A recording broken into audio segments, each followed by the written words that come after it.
I worked in corporate America for over 11 years, and there was nothing more exciting than growing in the company. Each move I made in the company came as a result of setting and achieving goals within my current position. Not only would I be referred and recruited for bigger and better positions, I'd be given hefty raises too.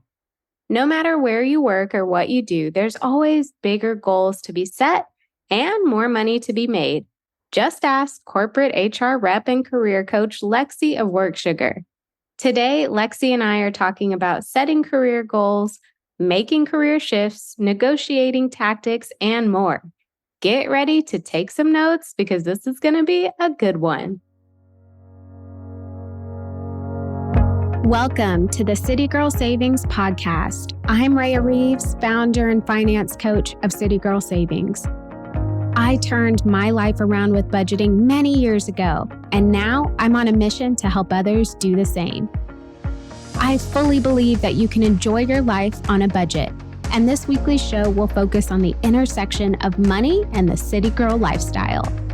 Join me every week along with some special guests as I share my experiences, advice, and guidance on navigating life and money as an experience-loving millennial.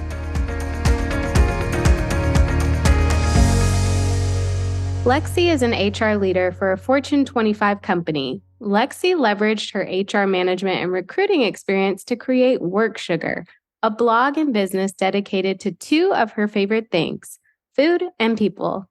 Lexi offers career coaching services, resume revamps, and LinkedIn profile prep to working individuals across the U.S. Lexi has spoken and presented at numerous events over the years on topics related to negotiating, recruiting, job preparation, and more. Lexi and I met a few years ago when she was referred to my financial coaching program. We've since worked together to help her start and grow WorkSugar. Lexi, I am so excited for this conversation today. But before we dive into all of the good stuff, can you just share a little bit about yourself and your corporate and professional background? Yeah, Rhea. So first of all, thank you for having me. I'm really excited to be here and to be speaking on such a topic that I'm really passionate about. But a little bit about me is HR is not my first landing spot in terms of a career. This is my second go around at the love of finding what it is I want to do and what makes me really excited, right? I started my career as a therapist first, and then the therapist needed a therapist. And so that's my kind of running joke. And then I made a pivot and a career shift. And I was like, I'm out of here. Holy cow, I never knew that. No. I told you, I could have sworn I told you, but yeah, I did that straight out of graduate school, and I did it for a couple years, and it just didn't fit. And I thought it would, right? And I was a little bit disappointed by that. And so I took a few years off and I started looking around and noticed that people were kind of moving on about their life. And so I thought about what was it that I really wanted to do. And so I landed in HR. And fortunately for me, I've had kind of a generalist career, meaning that I've been able to touch a few things, but I've always been in hybrid roles. So when I say hybrid roles, I've been doing recruiting, not just throughout the United States for various companies, but also internationally as well. So that's a very unique experience that I'm really excited that I have in my toolkit. And then the other part of it is that I help with creating onboarding strategy, people strategies. And so right now we're Fortune 25 company that is global and well known throughout the world. So I won't say who because, conflict of interest, but definitely really excited to be here to share all of my HR experience. I'm not going to hold back. I'm not holding back on this one at all. Well, that has me so excited, and it leads me into my next question. What inspired you to start WorkSugar, and how would you describe what you offer to your clients? Well, I never thought I would have started a business ever. It was never a desire. It was never a goal. I never thought about it. I was just like, I'm just going to work for whomever forever, right? Because the generation of my parents, and that's what they sort of passed down to me, right? And so that's what I kind of ran with. And so being in HR, I started, my family and friends started coming to me And I started functioning as a coach, building out internship programs for a couple of the businesses that I was working for. And so my family, my friends, when I would give them advice, they started to come to me and they said, Lexi, it worked. And I was like, it did? These are tools that I was just using for myself. Like I didn't have a mentor. There was no North Star guiding me or anything like that. This was just me listening to my intuition, kind of paying attention and reading and studying and understanding, right, my surroundings. And so when I was giving this advice, I was just really just going off the knowledge that I was starting to build in my space. And then also just my gut intuition and my core values. And so when they started coming back to me and saying, Lexi, this works, and they were really excited and appreciative, I was like, I might be on to something here, right? And so then I started to think about it in a different direction. I was like, man, right? I hate playing the corporate game. I don't like it. I've personally never really played it. I just tried to stick to like being empathetic. I was always the person growing up that was told they were super sensitive. You're so sensitive. You're so sensitive. But it's helped me to be genuinely kind and authentic and show up as myself. So I was just like, why don't I just take my skills and like there are other people like me who just want to show up as themselves and do it in an authentic way to their core values. And since I'm a foodie and I have the dentist bill to prove it, going back to your intro, I just combined my love of kindness and empathy and food and kind of came up with that sugar. So here is work sugar. And so, like you said, it's just all about how can I help people or women level up in their resumes, LinkedIn, and in their career, like not being afraid to raise their hand or get to that next step. So that's where it came from. And that's how I got here. And that's the what in terms of what I offer to individuals looking for career help. Wow. I mean, I feel like that's so inspiring because I think a lot of women may have these grandiose ideas and they don't take action, but you did.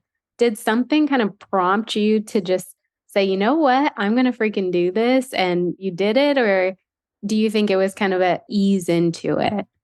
I think it was a combination of both. It was an ease into it, something that you kind of think about, when you're kind of frustrated at work. I know for me, some days I'm like, oh my gosh, Sally and Sue are cutting up today.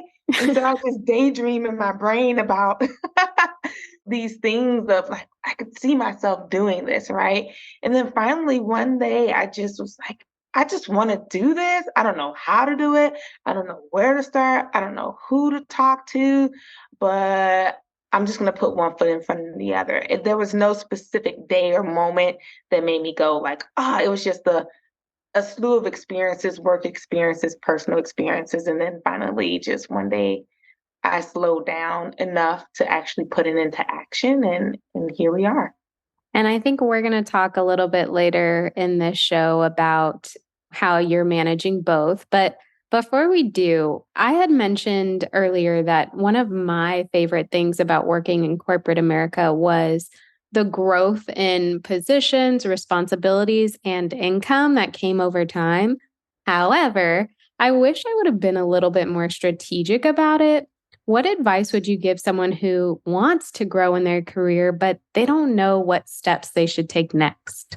Yeah, so this is an interesting question. And the first thing that comes to mind is like the squeaky wheel gets the grease, right? If you ever heard that kind of proverb, or it's said a couple of different ways. There are a couple of different variations to that, right? And kind of what it means is like the more noise you make, the more noticeable you are, right? And so when I think to corporate America, and I think back to a lot of the clients that I work with or individuals who are hungry for their next career step and don't know how to do it, I see a couple of different things. The first thing that I usually see is that people who really want it and they sit back and they think if I work hard enough and just work and work and work, that I'll be recognized for my efforts and boom, I'll get the promotion, I'll get the raise because I'm invaluable to my boss and they're going to love me, right? They're just going to give me what I want, right? And sometimes what we forget is companies, they're responsible for helping to develop employees, right? But sometimes our managers or sometimes the leaders at these companies, they're really not good managers and they're really not good companies who know how to really develop people and tap into what people really want.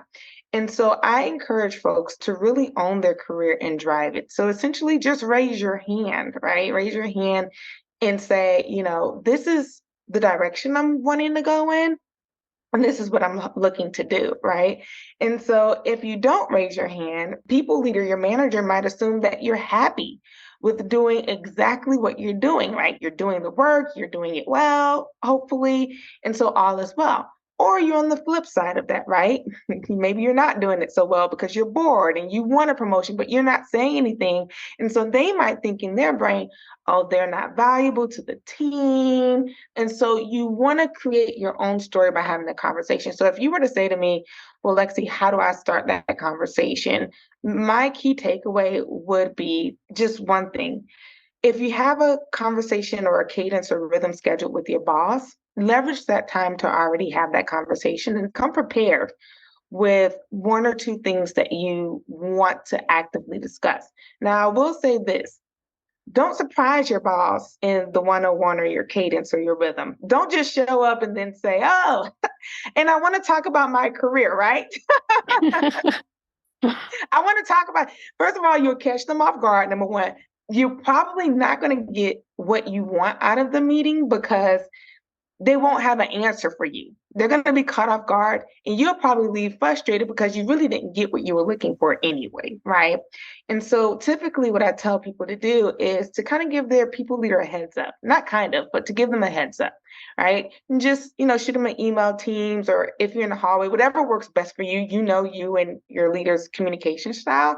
And just saying, hey, I really want to talk to you about my career and career opportunities. I know we have our next 101 set up on Wednesday. Can we save 15 minutes at the end of that conversation for you and I to just start the conversation on what career opportunities would kind of look like for me? And then go into it open-minded. And still don't expect for them to have the answer in that meeting, especially if you've never talked about it.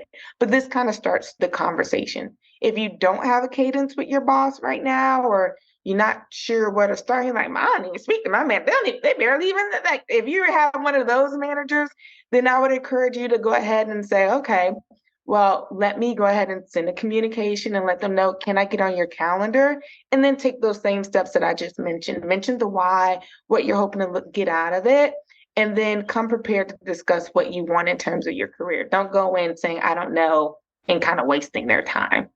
I feel like you shared so many nuggets. One thing that stood out was speak up. So I think that's important for everyone. Another thing that stood out, though, was taking control of the direction of your career. That really spoke to me.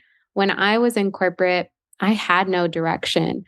I think it was because ultimately I don't think I saw myself there, but what had happened was I kind of was floating in the river, and whatever manager or teammate saw something in me, they kind of drifted my flow there, and I ended up in all kinds of different places, which was nice in a sense, but also I wasn't in control. So I think knowing what you want, knowing what your skill set is, and then sharing that, very important.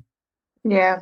Even if you don't get the answer that you're looking for, is important because it lets you know if your opportunities at that company or somewhere else.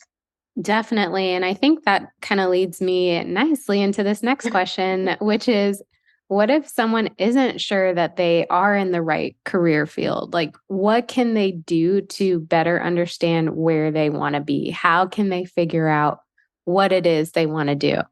This one might not be a popular answer. Okay, bring This it. one might not be a popular answer because sometimes people just like, okay, I want to go from a social worker to a software engineer, dust my resume off, and then like I should be hired. Why don't they want me? Right. And I just did it in 30 days, even though I've never programmed anything in my life. Right. So if I'm being completely transparent, I tell people to really start with the reflection of what it is that they really want from a financial perspective, their passion, their interest, their core values. All of those things are going to be really, really, really important in terms of what direction that they will go into next, right? So sometimes I've had conversations with folks and they think that a certain career pays a certain thing and then they find out about it or to do their research and they realize ooh, this isn't what I want.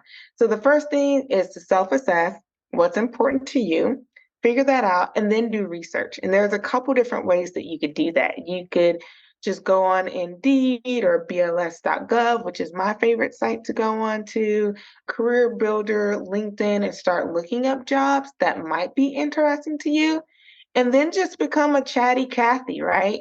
I tell folks, start get in folks' DMs or talk to people in your job that if you've done that discovery and there's folk that are in that role already in your current company, speak to them, do a coffee chat with them, or, go on LinkedIn and introduce yourself and say, hey, do you mind? I'm really thinking about a career change and I see that you're an accountant and I want to have a conversation. If you could tell me a little bit about the field before, I start making decisions.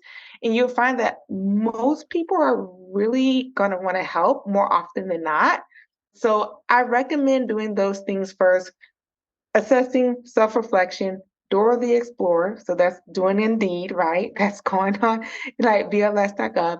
And then having chatty Cathy conversations, whether at your job, people that you know in your network, or just building a network on LinkedIn or any other resources that you have. And then that's where you make your goals. That's where you put things into action because now you have a plan. The last thing I would say, Ray, is probably just for folk to be patient with themselves. Sometimes people think that this is a 60-day, 30-day, 90-day potion. And in some cases, if it's very closely aligned in terms of the career, if you're in technology and you're just going to a different sector within technology, you could probably pull something like that off.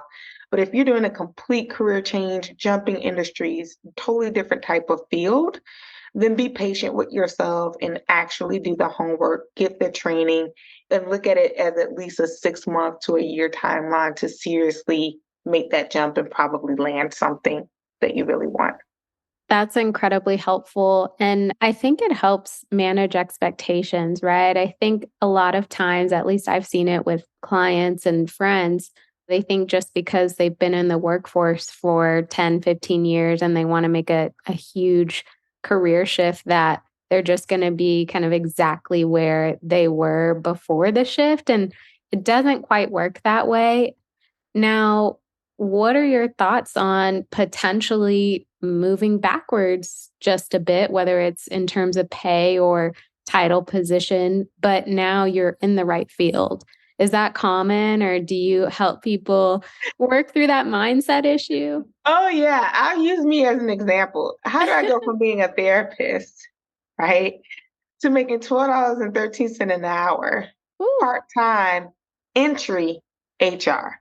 oof. That is my journey. Okay. I had to start somewhere to get some experience to get my foot in the door. And I tempered my expectations, realized, yeah, maybe I have some transferable skills. So people like, I have transferable skills.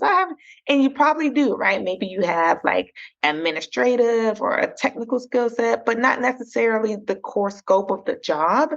And so really pay attention to the job description. Like, really look at the roles that you're interested in and really be honest with yourself when you look at the roles and say, can I do that today? Have I done this work?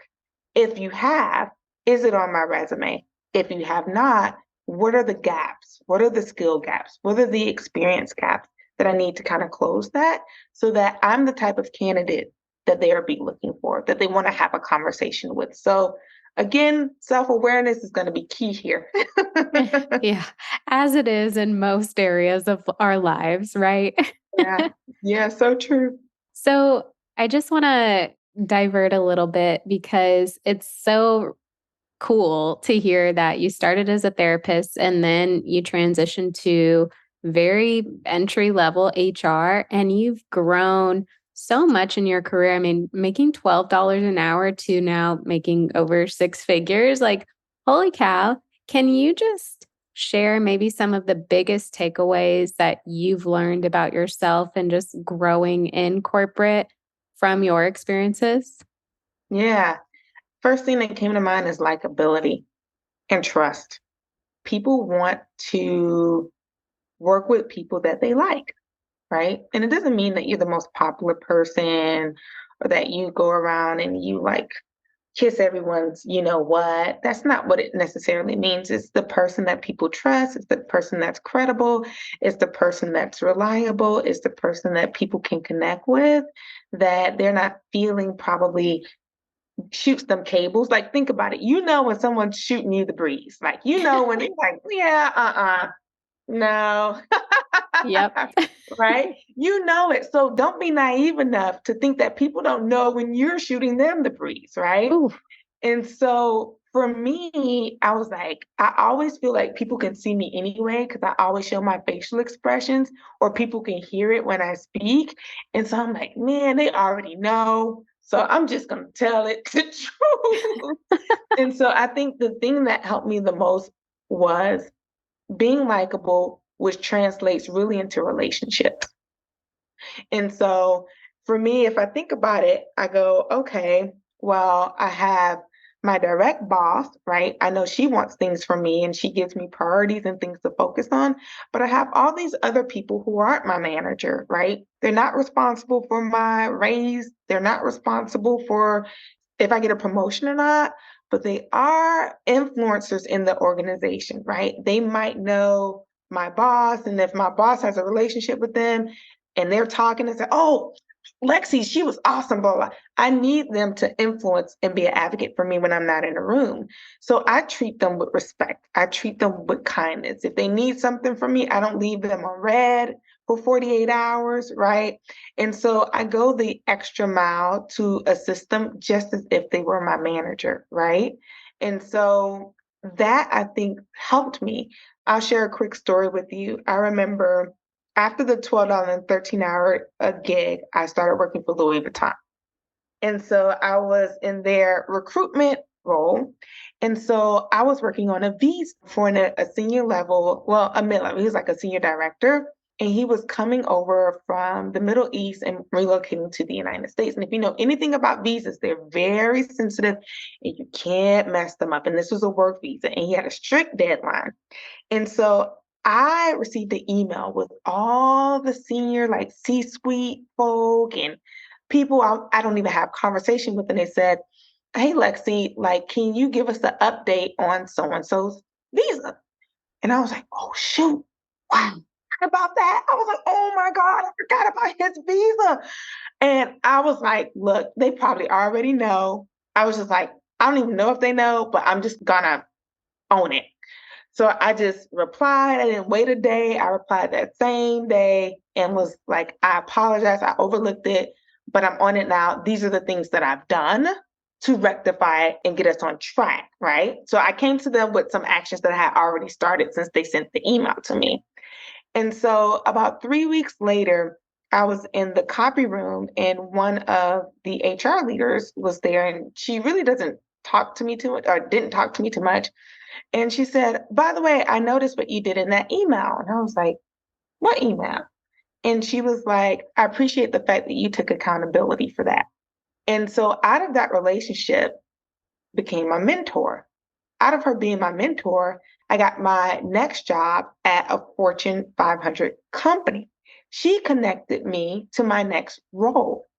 And every job that I've gotten came out of relationships, right? I could share another story, even at another company that I was with. Now I'm in tech, now I'm HR. Recruitment is, I just got promoted. I have my own little, like, soon to be team. There's a receptionist that worked in that office, and her husband was a senior leader at the current company that I work at in the Fortune. And she didn't talk about it. She didn't brag about it. We knew he was an executive, but we didn't know what he did, right? And I always treated Liv, Olivia, with respect and kindness. And so she ended up resigning from the company and she had a baby, moved on. I didn't even think anything about it. One day I get a text message and Liv is like, "Hey, Lexi, blah, blah, blah. Her husband has this great role. Are you interested?" And I wasn't interested in leaving the company, but I was just like, "Okay." And she was like, "It's a great company, I promise you." And I was like, "Okay." And so literally I went ahead, had the conversation with him, and I was like, oh, yeah, I'm really excited about this role. So I'm saying all of this to say, and I ended up at the company. And since I've been at the company, I've had 2 promotions in 2 years. So I'm saying all of that to say that relationships matter. And those are only 2 stories. I have others as well. So make sure, long answer to your question, Rhea, be likable, build relationships, and people will want to help you along the way. No one wants the guy who's the butt, right? We don't want to work with that person.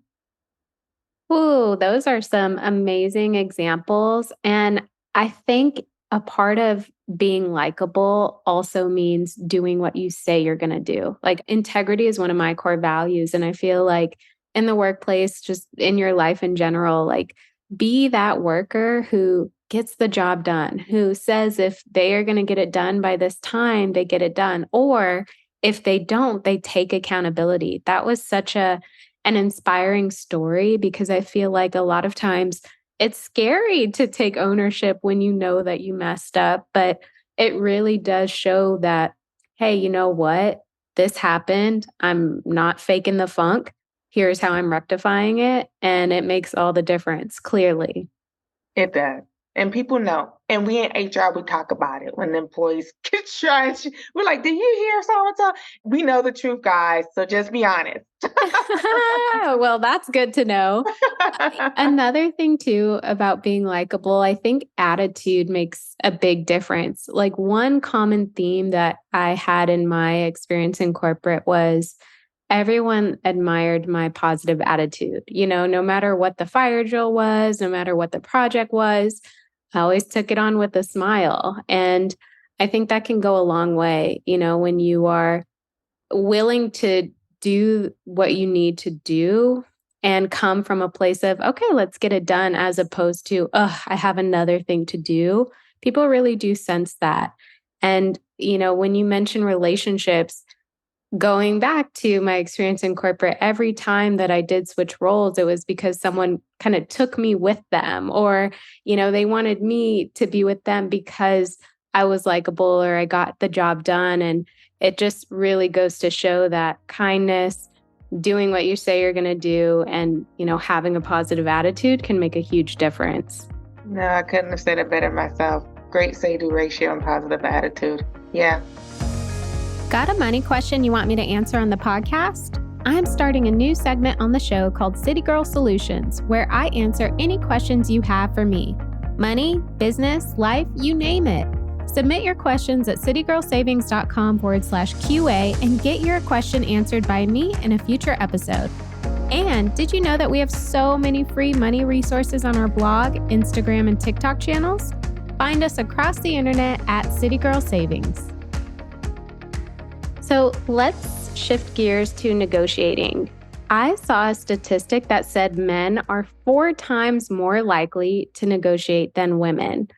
I hate this. It just bothers me to my core, but I'm curious to hear, why do you think that is? And have you experienced this, like whether with yourself or with your clients? Yeah, I think it goes back to women are a lot of us, not all of us, right? Some of us are like kick badasses. Their parents like, you fight for what you want, right? All right. But I think the vast majority of us, we're taught to go with the flow, right? Don't rock the boat. Natural nurturers, right? You know, be easy and flexible and willing. And so when you've been taught that from a child, right, you kind of probably go in and like, well, they clearly, I know I thought this way and they see my resume, so this must be what I'm really worth, right? And this is must be their best offer, because otherwise they say they love me. Why wouldn't they give me their best, right? And so I think women sometimes we assume a lot of like, I don't want to rock the boat a little bit, but then I think the other reason is we don't necessarily have the tools to negotiate or have had historically the knowledge on how to negotiate. I think that's changed within the last few years quite a bit, but we have a long way to go. In my personal opinion, have I experienced this? Absolutely. And from an HR perspective, if I think back to my recruitment days, men, I expected all men to negotiate. There were instances that some men did not, for a variety of reasons, but typically I expected a man to negotiate. So when I had on my recruitment hat, and I'm playing around with numbers in my head and I know what's been approved by finance and I know a little bit of, what my range is that I can kind of play with. And I would go in and I would say, well, he probably is going to negotiate. This is his sweet spot. So let me go here. Right. And then I will make my offer. Whereas a lot of women earlier in my recruitment career, really didn't negotiate at all. I think what I'm seeing now, even though I'm not directly in the recruitment, I'm on the HR side of things where I approve it and I work with the managers on what we can get for compensation, sign-on bonuses, etc. I'm seeing women negotiate more, but it's more younger women, which is interesting. So Yeah. I would say like maybe that 25 to 32-ish, they're willing to negotiate. Like I feel like that age group there is just like, yeah, give me my money. Yeah. And they're willing to really truly fight for what they want. But women in general, I think we just got to speak up and not be afraid because if they really want you, they won't back down. They'll give you the money. They will totally give it. That's very insightful. And I think you make such a good point about there being more resources now to help women know how to negotiate. I mean, the online influencer space is huge, and there are a lot of people out there talking about salary negotiations and how to do this, how to do that. And I feel like the younger women who are kind of growing up online, they're getting that information and so they can implement it. So I think that plays a huge role. I also think women are just naturally more realistic than men. I feel like men have this kind of diluted self confidence that, their thought process is, well, why not? And I may as well ask for it. Whereas a woman is like, you know what? I probably shouldn't ask for it. It's almost like how you think makes a huge difference. No, it's so funny that you say that, Rhea, because that's exactly what I feel about job descriptions, right? We know that men are more likely to apply for roles that they're less qualified for than women.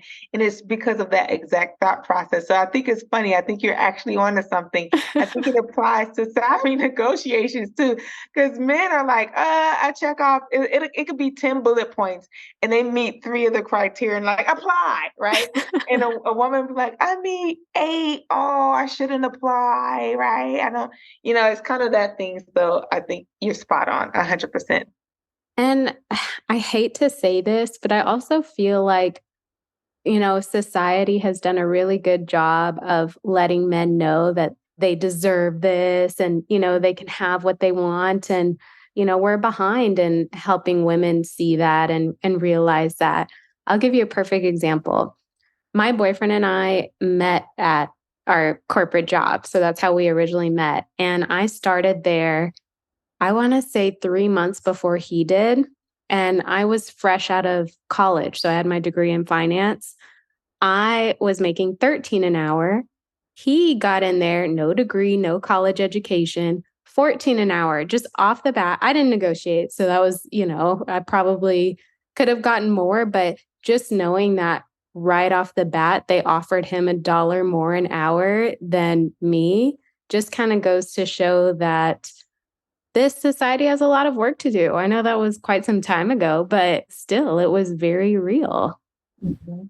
And I think we have these unconscious biases as a society, right? That we're ingrained that men are looked at as more powerful or intelligent, and how people interpret that in their minds kind of show up in all these different areas. And so it shows up in what we're talking about exactly today, how companies and hiring managers and recruiters place value on men versus how they place value on women when you think about compensation, even if you probably have a woman, to your point, that's more qualified. It's documented, the resumes are there, but just thinking that maybe he's more hardworking or just something that he brings to the table. So that unconscious bias is there. It's unfortunately, to your point, kind of ingrained in our society, but I encourage people to be aware of them because surprisingly, we all have them, whether it's Right. slightly or whether it's moderately or whether it's extreme. And you just know, I don't like these people, right? Or this group or whatever, but just be aware of them. And I think just owning your conversations and not being afraid to negotiate, like you can get what you want from an individual level. So If we think about maybe your experience in recruiting, were you privy to some negotiating mistakes that people made? And if so, do you have any that you can share? Let me tell you, I used to pray people didn't negotiate. I used to pray. I used to cross my fingers like, please don't negotiate. Please don't negotiate. Because, okay, so let me say this. Because I don't want to make it sound like, oh my gosh, she was just stealing from everyone. She didn't give anybody their due money. Let me tell you, there are laws, labor laws that govern companies' salary and compensation ranges if they're a certain size, right? They govern that, right? There are laws and they're paid according to market and ranges, etc. Okay, so let me get that out of the way. So these are approved. This is saying this is the range for the market for this role in comparison to the rest of Florida, the rest of the United States. Okay, boom, there we go. So with that being said, I use that range, Rhea, and hey, if you came to me, say my range was 40,000 to 80,000. And you told me in the initial conversation, I'm okay with 45. Look, I'm excited, right? Because first of all, I get to close the role as quickly as possible.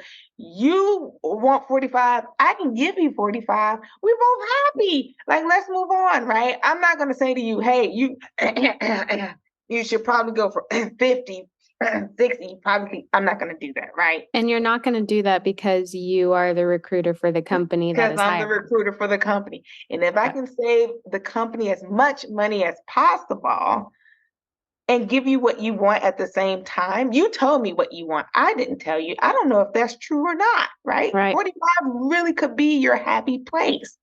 And so if you say that to me, I'm going to take you at your word and move along. So one of the things I saw people do, and I think there's a trick to get out of this, is people felt that they would lock themselves in by giving a number up front. So say, for example, I'm doing a recruiter screen and I'm chatting. I'm like, yeah, tell me what you're looking for, right? And then you respond to me, you would say something, I'm looking for $45,000. And then you get to the interview, you go through the interview process, and then you're like, oh, shoot, this role actually pays a whole lot less for what the work really is. I've had candidates be very shy and not directly ask me. And I could tell that they want to, like, oh, I really learned a lot more about the role. And, I was hoping to get a little bit more. You don't get because you don't ask. And I think sometimes people don't realize that just because you gave that number at the beginning doesn't mean you can't switch that number at the end. You certainly can. You can say, hey, since I've learned more about the role, I've had an opportunity to do other research and comparative, blah, blah, blah. And you can totally change that number at the end and say, this is what it would take to hire me. And then it's up to the company to decide that. So that's the biggest mistake I see people make, is like being afraid to, in the offer process, actually negotiate, even if they set a different number at the beginning. Okay. One thing that I've seen with my clients is sometimes they're afraid to ask for more than what they were offered. So I think that is kind of in line with what you're saying here. But there's this like fear that if they counter, the company's going to say no and the job is, completely, it's not theirs anymore. Is that true, or has that ever been true? Or will the company come back and say, hey, this is the most we can do, and then it's up to you to take it or leave it? I think it depends on the company. A lot of companies actually have wiggle room, like, if I'm going to be honest. And then I think the other thing is that it hinges on how much they really want you, right? And so at each stage of the interview process, you got to be a rock star. You got to impress every person that you have a conversation with. And your resume has to be stellar and put together too, because there are people behind the scenes making decisions about whether you get X amount of dollars or not. Because I do it all the time. I don't speak to these candidates unless they're a manager coming into our company. And I look at their resume and I'm like, you want us to pay them what? I'm like, I'm looking at this and I'm like, why are we paying them $80,000? They don't look like they look any different than XYZ. And then the people leader has to try and explain and kind of tell me, justify to me. And by this point, depending on how well they justify and explain, it may or may not budge too much, right? Mm-hmm. So that's where your whole package comes into play, from the resume to just being a rock star interviewer throughout the entire process. Because once you get to that offer negotiation stage, to your point, you don't have to be afraid, because if they're really like, if you say and you come and you speak up and you say you want that, if they really want you, they'll find the money. There are, if I'm transparent, there have been instances where I, as a recruiter, although very rare, have had a candidate and they wanted more than what the role was budgeted for. And because of the allocation of resources, or we didn't hit our numbers as a company, that they were like, look, Lexi, this is it, right? And so that's when you say, if they do come back and they say, this is the best that we can do, well, ask them about some other other benefits, right? Ask them about a sign-on bonus at that point, right? Ask them about like any other packages, whether it's PTO, cell phone, internet, if you're working from home, if they don't directly offer that. That's when you can start to get in RSUs or, equity. That's when you can start to get into those other things if they haven't already included it. And if they have, up the number, right? It depends on what's most important to you. Okay, so definitely a few questions for you, but to basically answer my question and make sure I'm understanding, if you counter the company, if they really want you, will meet your counter, number one. Or if they can't, they will tell you they can't. And that is your opportunity to potentially negotiate other things. Yeah, and it's all in how you word it too. So you summed it up right, Rhea. It's all in how you word it, right? If they say this is the best that we can do, when you go back, it's kind of like, well, thank you so much for taking the time, for you and your team taking the time to review and look at the numbers for me. I'm excited about working for this company. I'm excited about the work, et cetera. And so I want to see if there's something else that we could do. And this is where you present the things that I just suggested. Is there opportunity for a sign-on bonus? I know that I will be working from home. Is there a possibility that there's some sort of remote package for employees, et cetera? And that's when you leverage that portion of it, or equity, if it's a startup or something like that, or whatever the case may be. That's when you begin to initiate that type of conversation with the employer, the recruiter, hiring manager, and then let them come back to you and say yes or no, right? Or this is what we can do. And don't be afraid to go back a couple of different times. If they're going back and forth with you, they're interested. If they Yeah. don't go back and forth with you, then they're not interested, right? So if they're still engaging you, they want to, just don't be afraid of like asserting yourself. It's okay. And if you do have a number that you're really not willing to compromise on, that's okay too. I feel like sometimes people feel like they're going to miss out on something, but compensation is the number one thing for them. It's on their list. They've made their list and compensation is number one. And then they go take a role where they're doing all of this work, even though they put compensation number one and they're not really excited about it, and then they're mad and then they leave the company. It's like, no, stick to your targets, stick to your goals if you can, if you have that flexibility, and just find the opportunity that really aligns with what your goals are, 1, 2, and 3. I think that is so incredibly helpful. So, one thing that I've seen on Instagram or just social media a lot is this kind of notion of job hopping to get significant salary bumps. Is this a real valid tactic? And just based on my experience working in the same place for so long, the bumps were 2%, 5%. I'd be lucky if there was a 10% in there, right? So I feel like they're onto something, but I would love to hear from you what your thoughts are. Yeah, it's true. Oh, okay. Okay. It's true. It's true, right? They don't know how much you're getting paid. There are laws being passed, but California, New York now working on something. Colorado, there's transparency about, you have to put the range, et cetera. And you can't, certain questions you can't ask, right? And if you work for a massive organization, typically they have a global blanket policy or a national blanket policy saying, just to make sure we don't break any laws, do not ask about compensation directly, right? Ask them what their desired comp is, right? And so because of these laws and these changes, you don't even have to share. So if you wanted to like say, increase your desired comp by 40,000. It's what you want. They don't know you were getting paid less than 40,000. So yes, it's true. The whole 2 to 3%, that's also true. It's another reason why folk leave companies and then come back to the company that they really like, because they either get an increase in comp or increase in title or a combination of them both. So yes, I've been a beneficiary of the hops. Okay. Okay. Okay, Okay. that's incredibly helpful. Yeah. It's really interesting. I think it can work for you. I think if you have too many hops on your resume, like if you're one of those people like every 2 years, like clockwork, like they can see him like, oh, depending on the company, they might, if they just need somebody who knows how to do the job, there are certain people, leaders that I've worked with, they're like, look, if they give me 2 years, I'm good with that. So you have those type of leaders. It's like, if I can get a good 2 years out of them, I'm fine, right? And then you have other leaders that are really like old school in a sense, and they're just like I need somebody that's gonna want to be here, that's gonna stick around, and they're probably hoping for at least 3 at this point, because most people, you don't really see 5 years, 6 years. If I see that, I get really excited. That's like 20 years to me.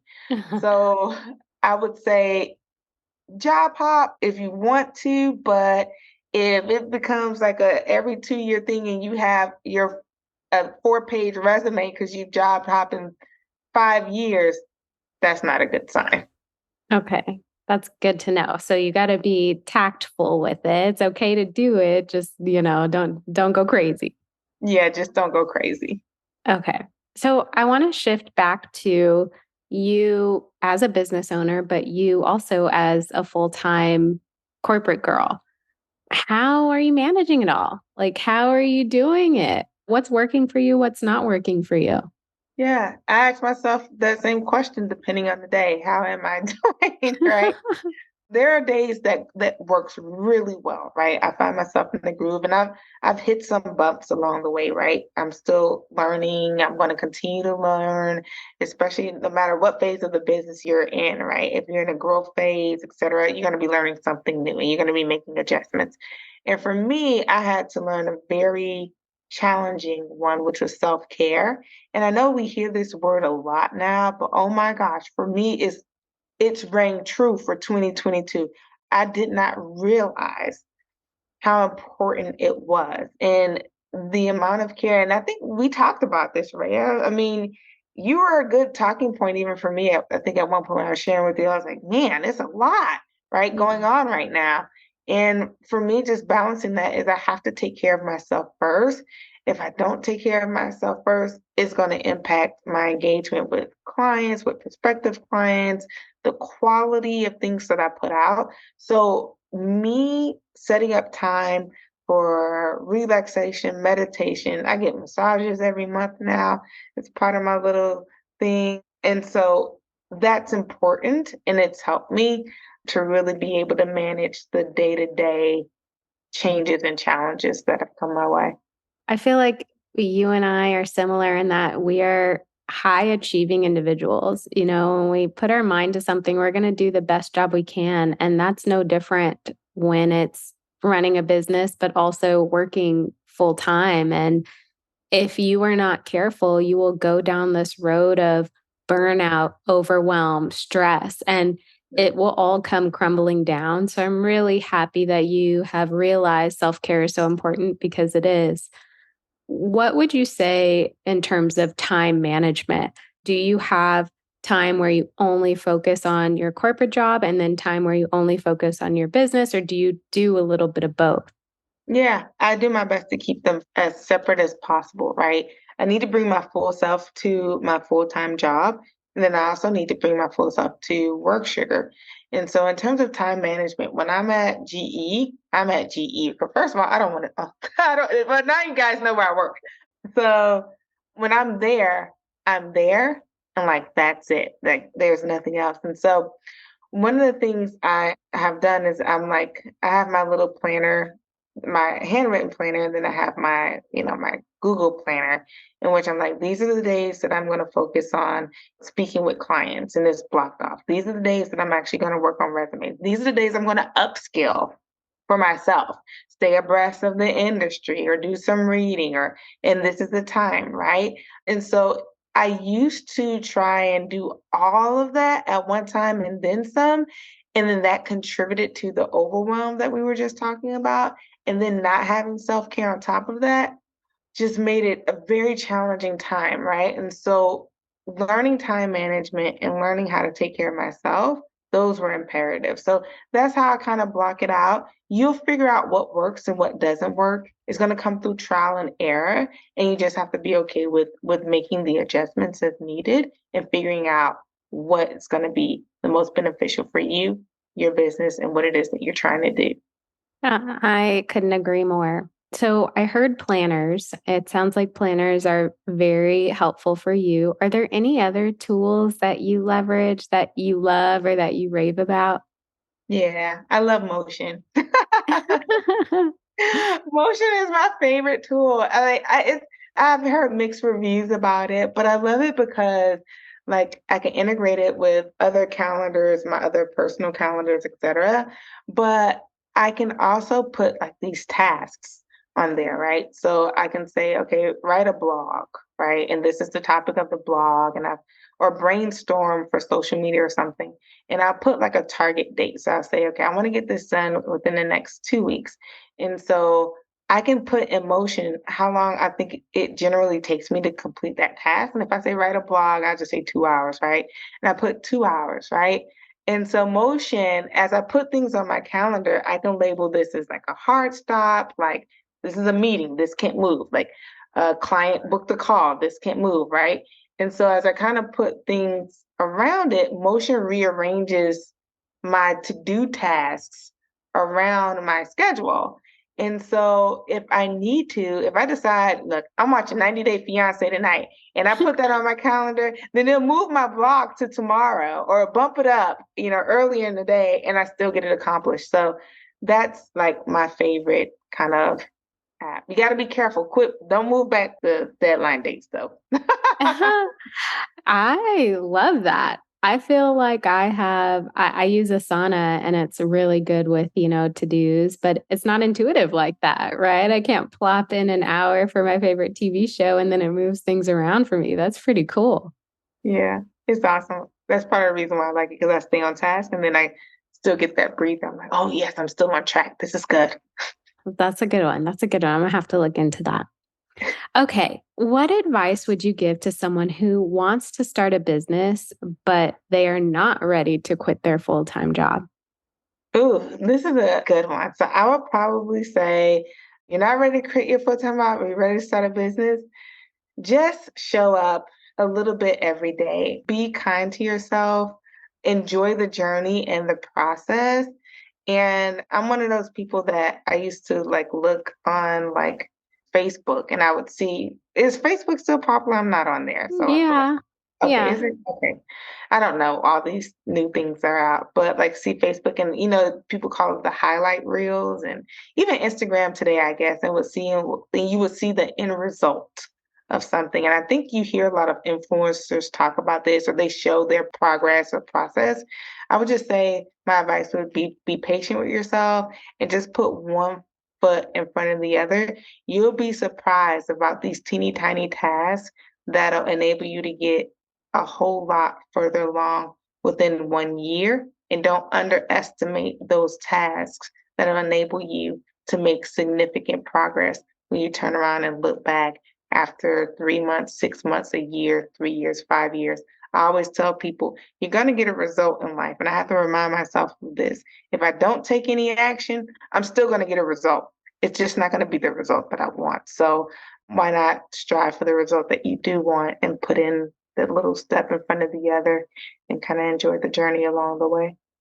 No one can see me, but I'm over here nodding my head at everything you're saying because it's so true. It's the same goes with reaching your savings goals, right? Like $5 adds up over time. It doesn't seem drastic or huge or impactful in that singular moment, but consistency always pays off.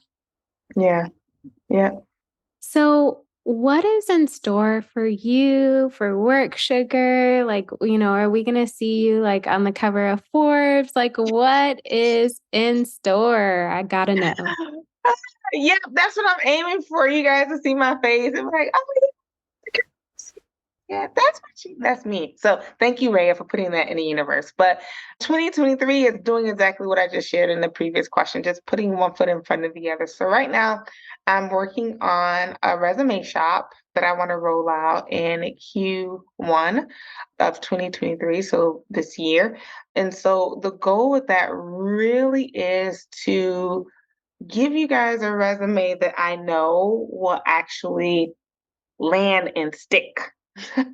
I cringe when I see certain resumes and they look so nice and so pretty too, but I'm like, that's not the way that our eyes naturally read. That's not the way that we naturally process information. And although it looks really pretty and it'll probably get you a job, right? I wanted to create resumes that I know will make it as easy for a recruiter or hiring manager as possible, especially if they only have 6 seconds to look at it or the 30 seconds to look at it. You want them subconsciously to be able to gaze at their brain and naturally process information without them going to look for it. And so the resume shop is number one. And then the other thing is just like really flooding my social media. So I'm really excited about just sharing all of my golden nuggets, and I'm excited to have shared it today. Yes, I feel like there were so many nuggets, so many takeaways for every type of listener, no matter where they're at. And I will definitely link to the resume shop, to your social medias in the show notes. But is there any particular place where you would prefer listeners connect with you right now? Yeah, so absolutely. You can just go ahead and reach out to me in the DMs. I'm always floating around. I love to hear from people on social media and Instagram specifically, excuse me. So worksugar.co is the handle, and just reach out and DM me, and really excited to connect with everybody. Yay. And like I said, I will link to that in the show notes. Lexi, thank you so much. You shared so many great gems, and I'm so happy to have had you. And I can't wait for listeners to connect with you.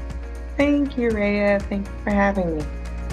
Thank you so much for tuning into City Girl Savings today. I hope you feel empowered and inspired to master your money as you make your way to your dream life. Make sure you subscribe so you're the first to know when a new episode comes out.